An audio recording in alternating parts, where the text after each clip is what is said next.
Prosseguindo com a leitura, exercício número 6. Releia outro fragmento do texto. Concordei, minha primeira experiência com futebol foi traumática. Mistura de bola, vaca e porcos.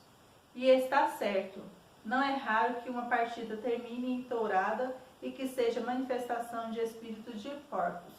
Então nós temos o trecho. Não é raro que uma partida termine em tourada e que seja manifestação de espírito de porco. Qual é a ideia subentendida nesse trecho destacado? Então você vai colocar qual que é a ideia subentendida nesse trecho que está destacado aí. Exercício número 7. Na crônica de Rubem Alves é possível identificar o objetivo do texto que é. Então nós temos 4 alternativas.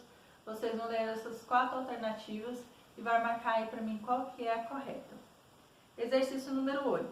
A qual subgênero específico pertence o texto sobre vacas, porcos e bolas? Então nós temos aí 4 alternativas. Letra A, crônica poética. B, crônica argumentativa. D, crônica humorística. D, crônica reflexiva. Então são alguns tipos de crônicas que podem ser desenvolvidas. Então essa que acabamos de ler, qual delas estão relacionadas aqui? Aí você vai marcar um X aí. Exercício número 9. As crônicas têm por base uma história contada por um narrador. O foco narrativo, por sua vez, pode ser um narrador personagem, um narrador observador ou um narrador onisciente. Letra A.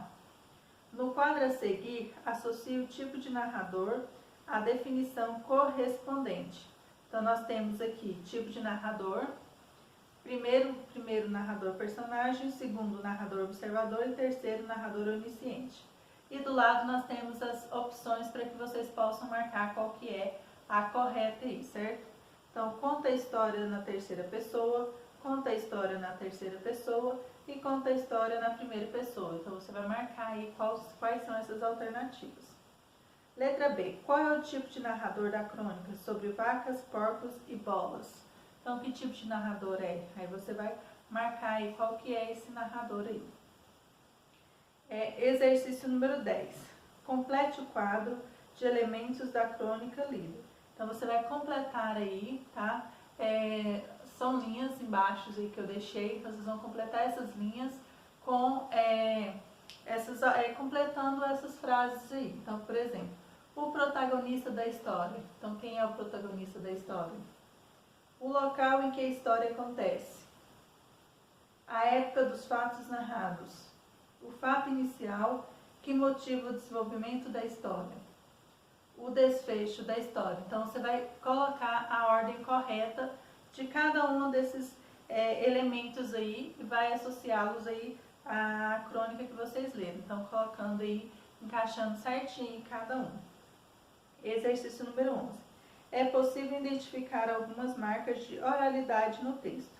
Transcreva pelo menos 3 delas. Então, você vai transcrever aqui 3 marcas de oralidade. E por último, nós temos o exercício número 12. Agora você vai produzir uma crônica inspirada em um fato que vivenciou. Procure lembrar de uma situação do dia a dia que tenha chamado sua atenção. Então, você vai lembrar de algo que chamou a sua atenção, né, do dia a dia que chamou a sua atenção aí. Então, letra então, crie personagens, narre o fato buscando demonstrar o que chamou sua atenção nesse acontecimento. Foi um sentimento? Um jeito de resolver as coisas? Um fato engraçado? Um fato triste? Então, você vai escolher essa situação do dia a dia que aconteceu com você e você vai contar aí se foi uma coisa de sentimento, uma coisa de engraçada ou triste. Você vai registrar aí no texto aí para vocês, a hora que vocês forem produzir este texto. Lembre-se de que o gênero é textual, normalmente uma narrativa curta que tem como tema situações do dia a dia. Pense no leitor, no seu texto e na intenção da crônica que vai escrever, divertir, entreter e organizar o fato e refletir sobre os acontecimentos. Planeje como sua história deve começar, como se desenvolverá e como como será o desfecho dela.